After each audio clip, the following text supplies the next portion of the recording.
Anime Lily fans for another review. A movie, an animated movie, and it's not what's animation, is a Japanese animation movie, and is Mirai. Woo! Mirai of the Future by Mamoru Hosoda.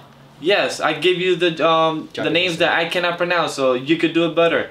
But guys, as always, your main host, as always, Legend Vash, Sam the Manga Man. Yes, and we're here doing the review. And guys, don't forget, like the video, comment down below, because we want to know what else you want us to review, what other animated movies, what other, because we're going to go this weekend to see Spider-Man to the Spider-Verse, so that's going to be coming out this weekend or Monday, depending on how fast we edit.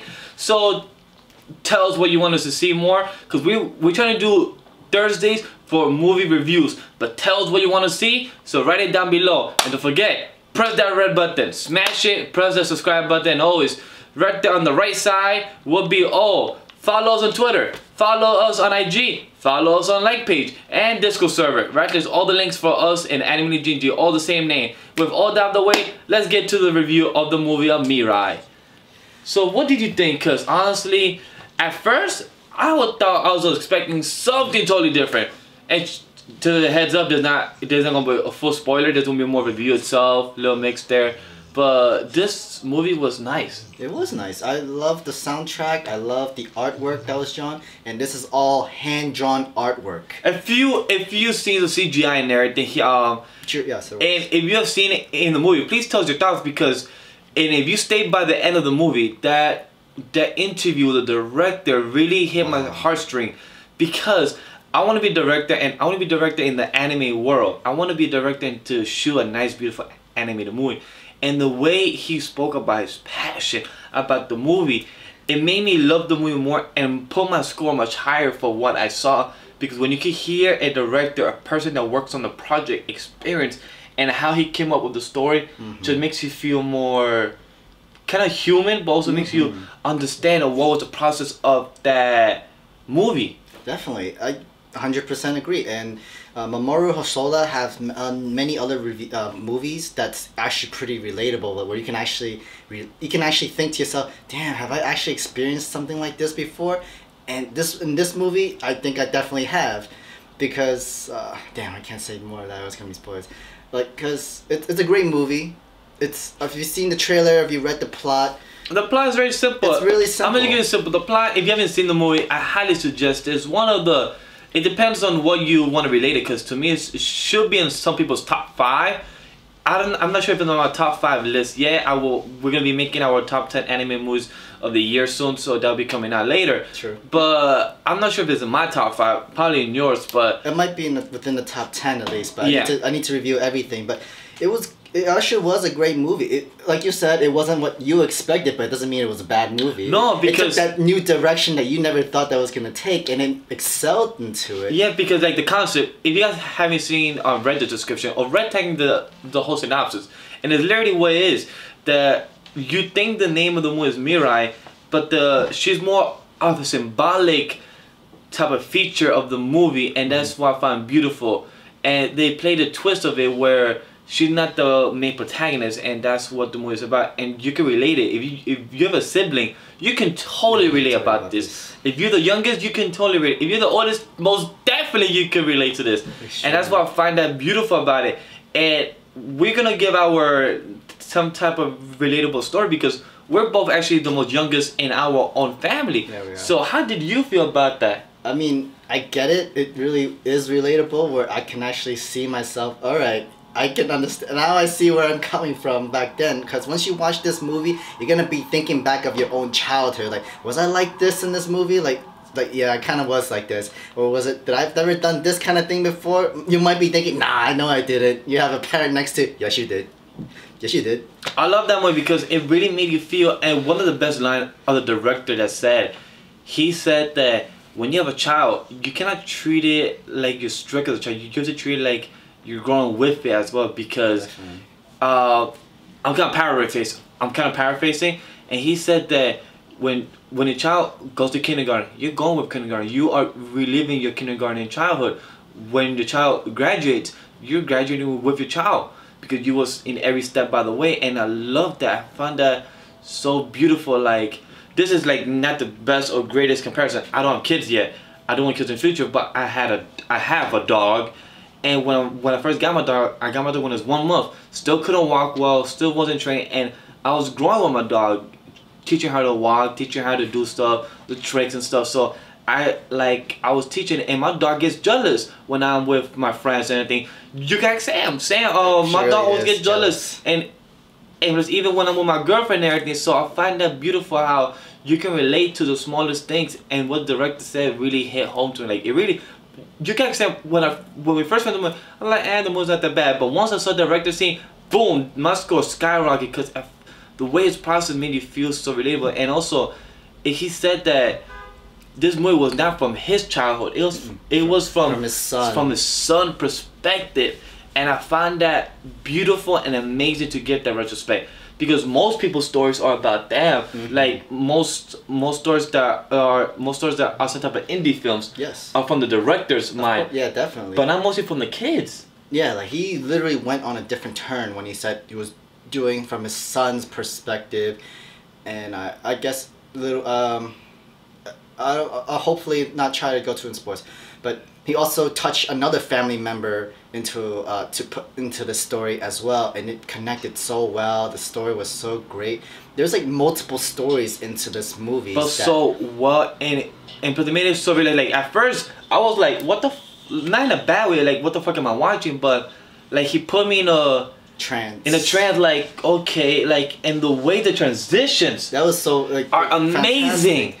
And like, yeah, because that's how the setting was actually fantastic, and I'm surprised it was actually hand drawn.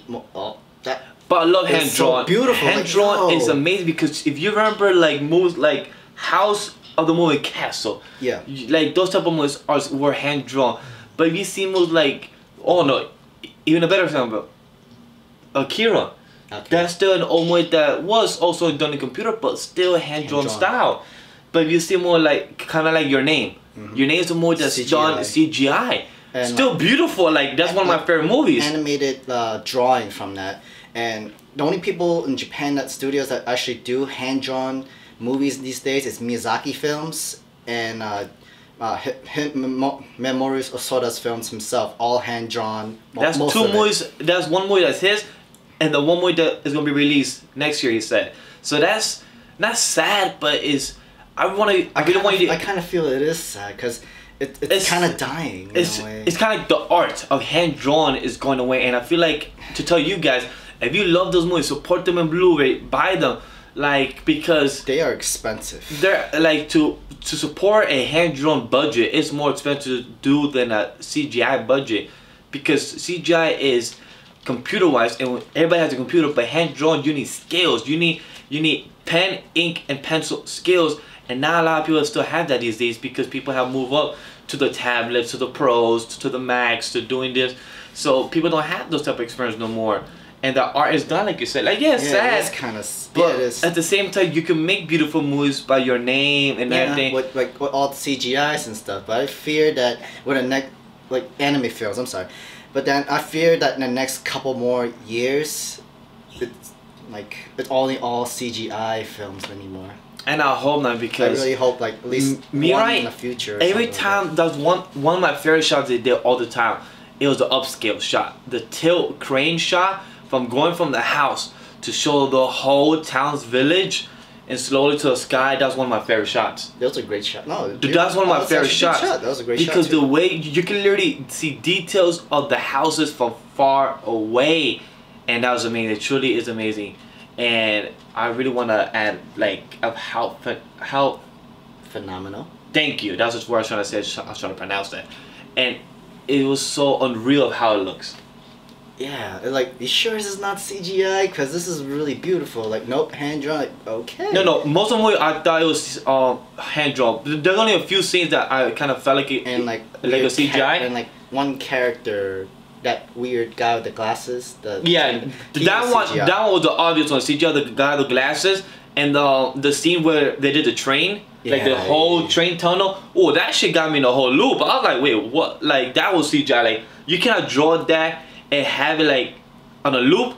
You could draw it, but then loop it. That's a CGI effect. So that is where I knew, because I go to school for those things, so I kind of knew some shots were CGI. Others I couldn't tell all the time, but I really felt that amazing shot. What I also like what the director also said too, like he also used CGI into this film, and he knows that you can't really make much of a film with the CGI, but it's how you use the CGI to make this film. Like, wow, perfect. You're completely right. That's true. Very fantastic and true. And how he used CGI to make throughout this movie, it was really good in directions, and how it's been like leading you to do this and do that. He did a fantastic job. And that's one of my best, not my best, that's one of my favorite lines too. But before I continue, I also want to add my friend Rick, the person that also came with us to watch the movie, and see what he thinks about it as well. Come on, Rick, sit between us like a sandwich. Here we go, Hello, hello, hello. We good. And tell me now, did you think about that line as well, about the CGI and how you should use it was really impactful? I think it was impactful. The way he, like from what you said in the beginning, the way they used CGI, it was mostly, they did it well enough. Like you couldn't tell the animation and the CGI.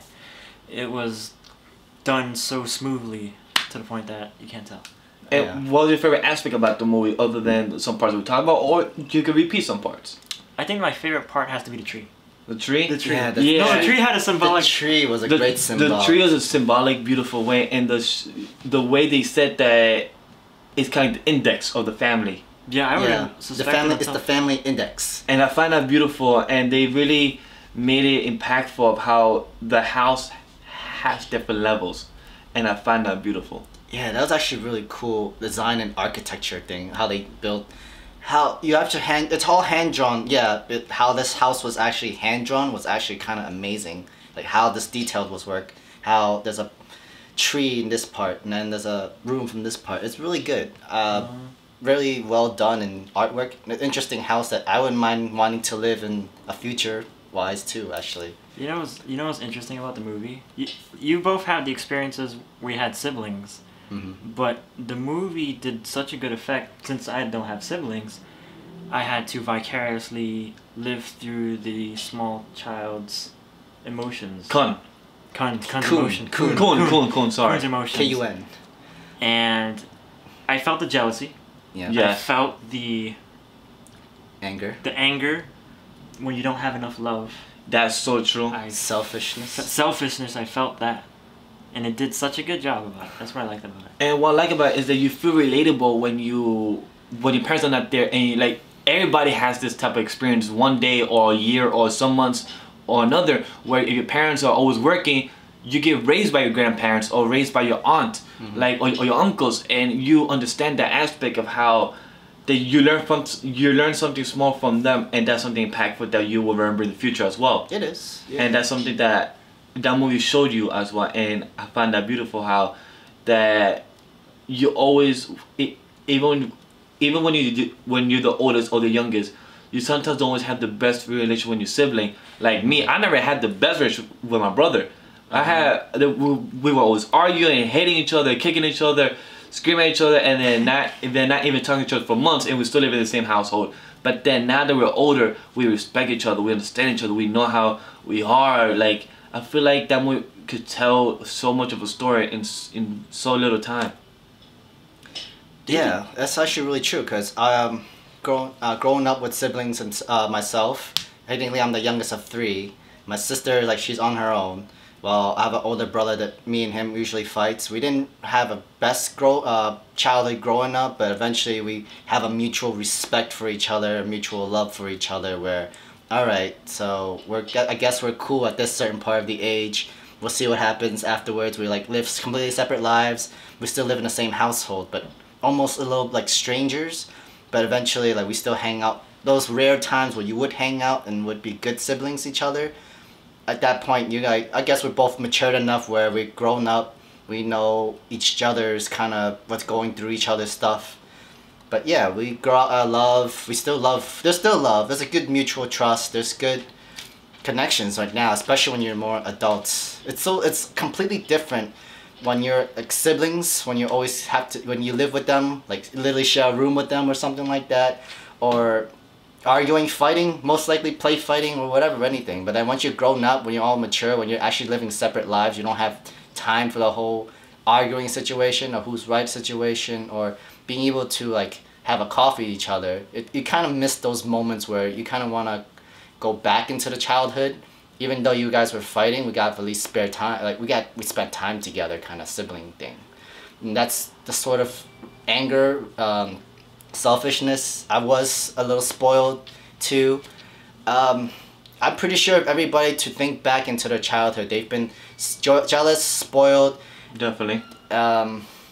angry at either a younger sibling or an older sibling, Or crying all the time. crying all the time. Exactly, because you don't get what you want, which. Definitely true. It happens it still kind of happens to some people where they've never been taught, they'll always never get what they want, but they'll get what they need. Definitely true. In the future or whatever and stuff like that, but you should never have what you want sometimes because it might not be good for you at that moment at that right time. Which I see that a lot here. And how do you feel about that, Rick? Can you relate since you said that you have no siblings?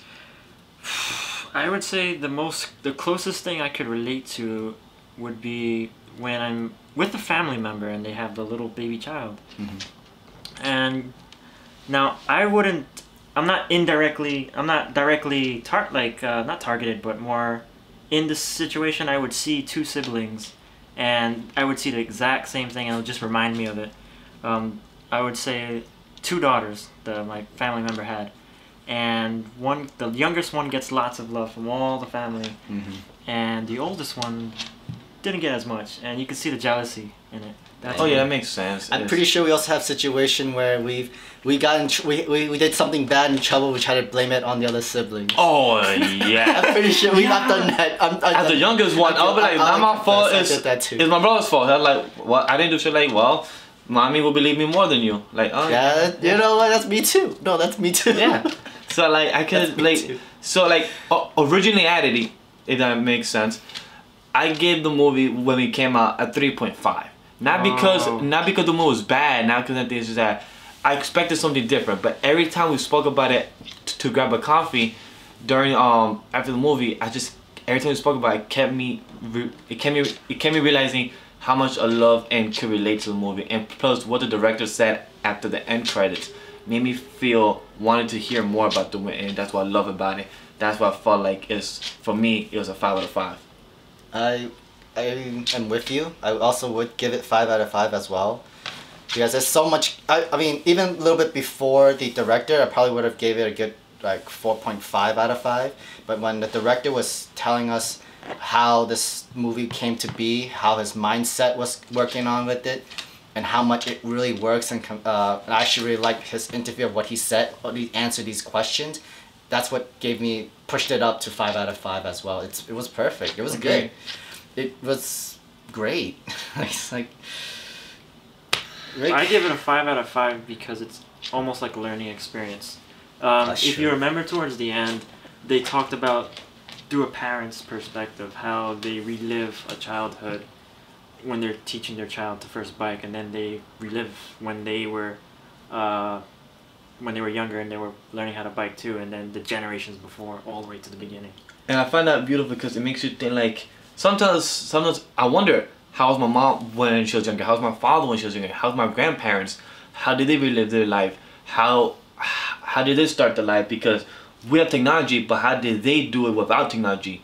We have technology now, phones and everything to just... Or like, how were they when they were kids? Were they like us when we were kids? Or were they like kind of crazy when they were kids? Or like sometimes I wonder, like, is my mom crazy as me, or is my father crazy as me, or did I just make that on my own? So those things really makes you think. And then I wonder if my kids, if our grandkids, so like yeah, you think about that stuff. So it makes you think about. That's what I like about this movie. That it makes you think of how the generations and plus your ancestry. Because they kind of reference that in a way. Like a family tree. Yeah, family tree, and that's what I love about the symbolic in this movie, because that was very important in this movie. That's what I love about it. The symbolic and plus the imagery of this was very impactful in both type of ways. Yeah, I definitely agree, because that's can we talk about spoilers now a little bit or no? Well, we are about to go over 20 minutes, so that's why I don't want to go too much into it. Okay. Honestly, there were actually good favorite parts into this movie. I wanna first, Rick, what's your favorite part of that movie? Yeah, to your favorite scene. Okay, my favorite scene has to be the most emotional scene, and I would say the part where they explain the grandfather's origins on how he got his leg. Yeah, that was very impactful. When he was like in a war, when he was swimming out. Right. That's too in details, but yeah, that's good. And also when he raced the girl that he loves for marriage. Yeah, to hear the folktale come to a truth, and we see that how it was like all connected. It was connected, and then we see that they see it within the tree of how everything's connected, and I find that to me, not my favorite scene, but my favorite symbolism. It was the tree, the way the dog, like every time they connect him to the like dog, technically it's not backyard or front yard. This is called middle yard, and I find that symbolic how everything connects to the middle. Somewhere or another, all the timelines connect to each other. Present, past, and future all connect, and I find that very beautiful, impactful stuff. So that's one of my not scene, but one of my favorite way about the movie of how the director chose to do this. And I wonder how long did it take him to do this, like this whole project to get the script, the whole cinematography, the scenes, the camera, because the camera was amazing too in the beginning and end of the movie. So that's one thing that's my favorite part of the movie, the camera work and the symbolism. So that was amazing. Sam, do you have one favorite scene before we go? I want to say my favorite part was definitely the train, near the ending where he realizes that like I don't remember my mom's name, I don't know my dad's name. Like, I know my dog's name. It's like, you know, pets doesn't matter, doesn't work here, and then it doesn't wait until the end. Like I have my sister. I'm a big brother to my sister. It kind of all connects to some way. Like, and okay, he finally figured it out where he knows that he loves his sister and he knows he had to take care of her. Totally agree. That's when he finally accepted it. Like he knows that he needs to take care of his little sister no matter what. Totally agree. And was beautiful.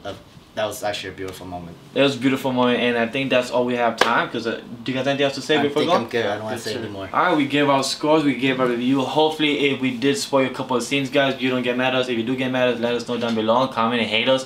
And don't forget to like the video. Don't forget to subscribe to the video. And don't forget to watch the Anime Lily listen to the Anime Lily podcast that we have hosted by this guy right there at Podbean and iTunes respectively on the GNG network. And also support us on the Patreon page down below. Right there is a link. So thank you very guys for supporting us, and everything I said is down below like I just said. So continue helping us and do what you're doing. Hashtag Mirai the movie, hashtag Mirror to the future, and hashtag Anime Movie Geeks. Alright guys, have a good day, take care, talk to you guys later. Peace. Bye.